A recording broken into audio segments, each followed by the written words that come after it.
Welcome to Awaken, your soul's unlimited potential. So today's topic is all about procrastination and the different ways that procrastination might look like in your life.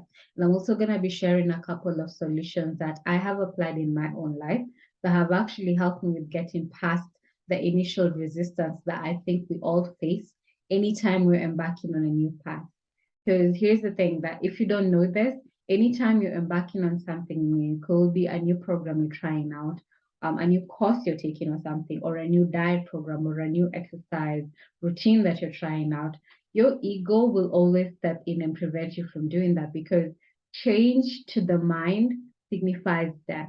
So anytime you're trying something new, essentially telling your brain or something that and doing something that might actually cause you to die. So the brain is always going to protect itself by sending you a number of ways that you can actually distract yourself. Like it's going to send you um, a number of excuses, time wise and all that, just to prevent you from embarking on this new path. So if you have no awareness when that happens, we're always going to find ourselves not trying anything new or trying something new and then just stopping just when you're about to have a little bit of success with this new habit or new task we're undertaking. So we really need to be aware of that. So before we jump in, just to start us off, if you're new to my channel, let me start off by saying welcome. If you haven't subscribed to my channel, do that and also click on the notification bell that's next to the subscribe button so that you might be getting alerts for each and every time I put out a post because I do not want you to miss out on any content that might actually inspire you to start thinking and acting differently, which is my intention with this channel. So if you haven't done that, make sure you do that. And let's jump into today's topic again, procrastination and the different ways it might look like in your life, and also just offering a little bit of a solution towards that. So, number one, as how procrastination might look like in your life, it's when you have a million and one tasks to do at one moment, right? Like for example, you wake up in the morning in your head, right?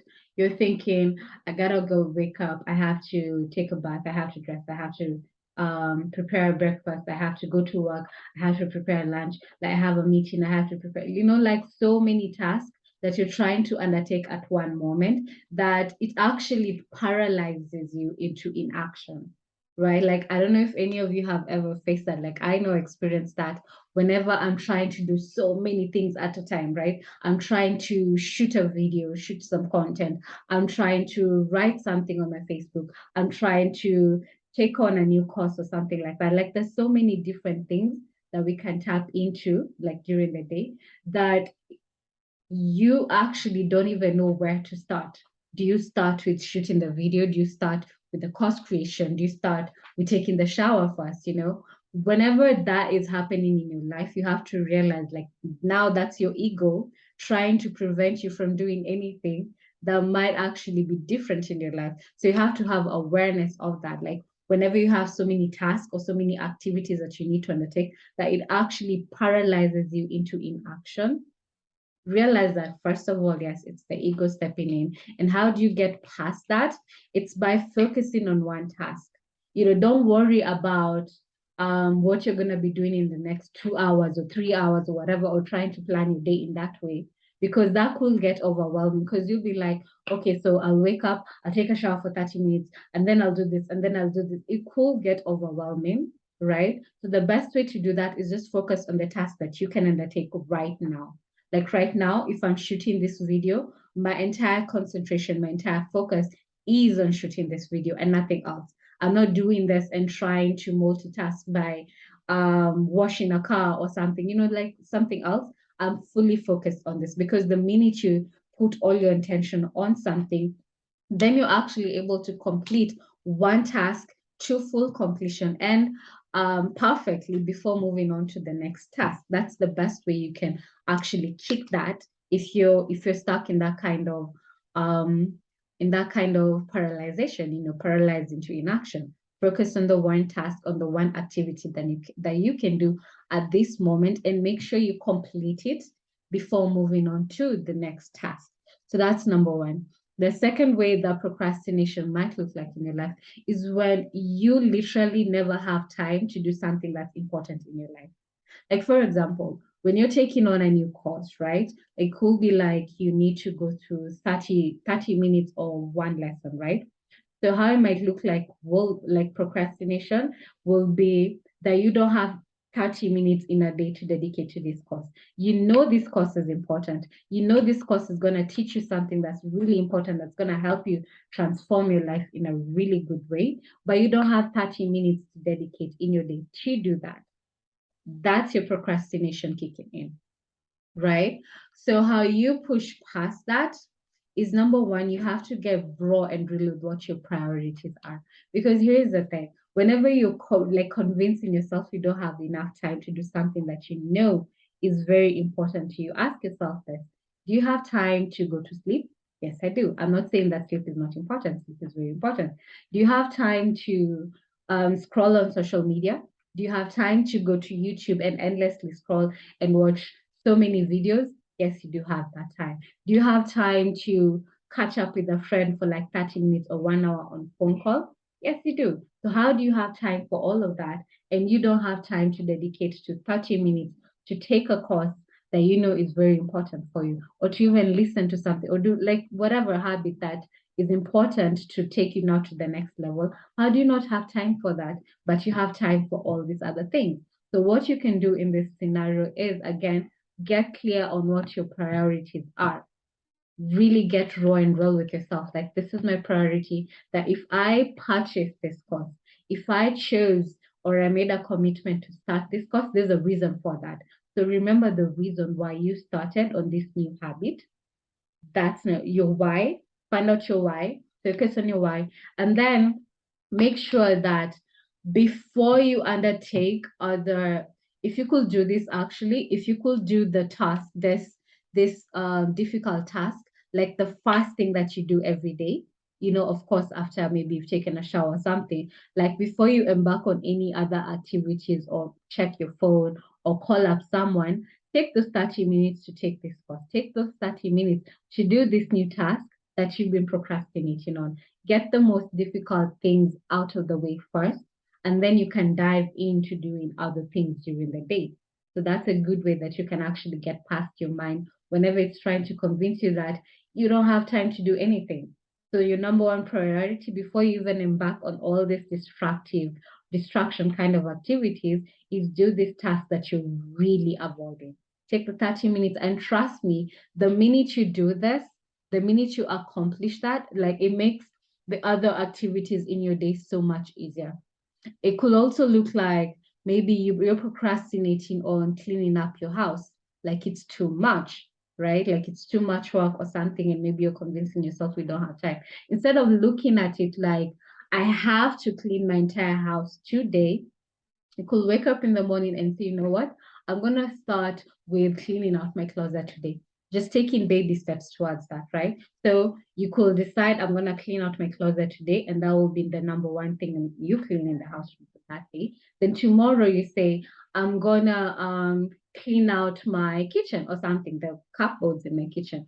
I'm going to do that, and just break up the task into break up the huge task into little activities you can undertake on a daily basis. And trust me, that's going to make such a big difference towards beating your procrastination. And even if it takes you like a whole 1 week to accomplish this task, the most important thing is that at the end of the week, you will have actually completed the task. So get started and do it again at your own pace, and just make sure that you commit that every day that you're showing up to do the work. Don't miss out on that, right? And then the third way that procrastination might look like in your life is when that now you have the time, right? You decided that you're sitting down and I'm gonna now turn on the camera or turn on the course, whatever the course application, and start on the first video. But now when you're doing that, your mind is not there, like your heart is not in it, or maybe you just feel like you don't want to show up. Like there's literally no other excuse for you not to show up. You're just not feeling the need to show up for yourself that day. Because that happens, right? That's a form of procrastination. And that could mostly have to do with a deep-rooted fear for yourself, right? Like you have a fear of, I'll speak on my behalf. For me, getting to the root cause of my procrastination was that I figured that I was fearful of failure. Like I feared to fail on whatever new task I was undertaking. So even though I had all the time available to me, even though I was super dedicated and all that, I couldn't find myself like having the willpower to turn on the new course I was undertaking at that time, right? So I determined that the reason I didn't want to complete this course or even get started on the course was because I feared what came after that. Because what came after that was me now implementing all these things I had learned and actually now teaching the world or going out to the world and setting up my business. And because I feared that task so much, I procrastinated on completing the course so much. So once I got to the root cause of this, I just, you know, once I figured out that the issue was the fear, I went full on, right? Like I said before, like if you use the previous techniques I've used, like taking the course, even if it's 20 minutes a day or dedicating 30 minutes in a day, and even if it was gonna take me a whole year, which one of the courses did, like it almost took me a whole year, but I ensured that each and every day I showed up to do the work, regardless of how difficult it was. And I did finally get completed. Now, the other way I was procrastinating was now setting up my business. And there was a fear also of failure towards that. But how did I get past that? I actually gave myself permission to fail, which is now the third solution that I like you to start incorporating yourself. Like things don't have to be perfect. If you're procrastinating on starting something new, don't look at it like it has to succeed at this time. It doesn't have to be perfect. You don't have to succeed. Of course, that's the intention we set out whenever we're embarking on something new. We want success, that's okay. But also give yourself an allowance to realize that it might actually fail. It might not go the way you expect it to go. Let Give yourself permission to fail. That's what I'm trying to tell you. Give yourself permission to fail. Be okay with that. And what I normally tell like my clients is that even when you fail, because failure is part of life, failure is how we grow. Make sure that you learn from your mistakes, you learn from your failures. Don't just fail and then decide to stop, like, I'm gonna give up on this, I'm never gonna do anything about this just because I failed. So always tap into what lessons each failure, each mistake is trying to teach you, right? And make sure again that you're taking actions on any new task you're undertaking. You don't have to be perfect. You don't have to get anything perfectly. You just have to get started, period. So I hope that the solutions I've offered to you today or will actually help you going forward. Just to do a recap, I did talk about procrastination looking like having a million and one things to do during the day. And I asked you that a solution to that is just focus on the one task you can undertake right now. Don't worry about the next hour or the next 2 hours or the next day, whatever. Focus on the one task that you can take right now that might actually push you forward with the new goal that you're undertaking. And number two, we talked about procrastination looking like you never having time to do anything in your life. And I asked you that you first of all get raw and real with what your priorities are and figure out your why of why you are undertaking this new task. And how you can actually get past that is by dedicating that the first task that you undertake in a day, the first most important task you undertake in a day is this task that you're avoiding. Get it out of the way before you tap into other activities you need to do during the day. And trust me, that's going to be so helpful with you going forward. It's going to make it easier for you actually to even undertake these other activities that you normally do in a day. And the third thing that I mentioned just before I end this video was that procrastination might actually have a deep-rooted cause to it, right? So get raw and real with what the root cause of this procrastination is, because there's always something inside of you that's preventing you from doing something new. So how do you get past that? Get to the root cause of it, have awareness of it, and then finding solutions to that root cause. I shared a bit of my story, which was fear of failure, and how I got past that was giving myself permission to fail. I said that you don't have to be perfect. Everything doesn't have to be perfect. Give yourself permission to fail and make sure that you learn from any mistakes, any failure that you undergo in your life. So that was it. I hope the message resonated with any of you who's watching this. I hope you liked today's video. Share it out with someone that might actually need to hear this today and that might actually be helped by whatever tips I've given out. And also give me a thumbs up down below if you agree, or a heart, because I'd love to know if any of what I said actually touched you or actually inspired you to take different actions going forward. So make sure you do that. Thank you so much for tuning in. Sending you so much love and so many virtual hugs wherever you're watching this from. And just to end it all, if you haven't subscribed again to my channel, do subscribe if you like today's message and you like to be getting more of this content throughout. Make sure you subscribe and also click on the notification bell that's next to the subscribe button so that you don't miss out on any content that I post out here, right?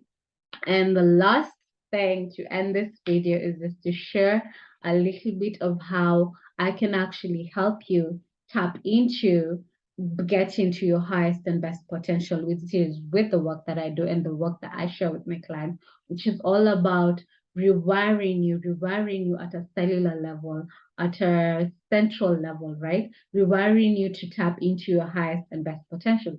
How do we do this? We do this by rewiring your nervous system. We do this by helping you tap into your soul's guidance, tap into your infinite potential as a soul. So if you're ready to do that, if you're ready to awaken your gift, if you're ready to tap into the highest and best potential that you can be, if you're ready to let go of anything that's been keeping you stuck, your limiting beliefs, your limiting patterns, all those stories you normally tell yourself in your head. Because here's the thing, if you don't know this, all those limiting patterns, all those limiting beliefs that you have, your body has a memory of that. They're actually stuck in your nervous system. So to get past that, it doesn't have to be, you could do it through meditation and all that, and it might actually help. But if your body still remembers all this, guess what? You're going to keep on encountering these things over and over again, right? Regardless of how many meditations you undergo, regardless of how many mind activities you try to do, regardless of even how much you try to do the kind of solutions that I've offered to you. Because the thing is, if you've been so much in your procrastination in the past, your body still has a memory of that. So how do you get past that? It's by rewiring your entire nervous system and getting to clear all these blocks that are in your system so that you can tap again into your infinite potential. So if you resonate with that and you're ready to tap into that, do reach out to me on Facebook or Instagram. I always leave my links down below in the description box. And I hope to see you on the other side and help you become the best version of you possible. Thank you once again, and bye for now. See you in the next video.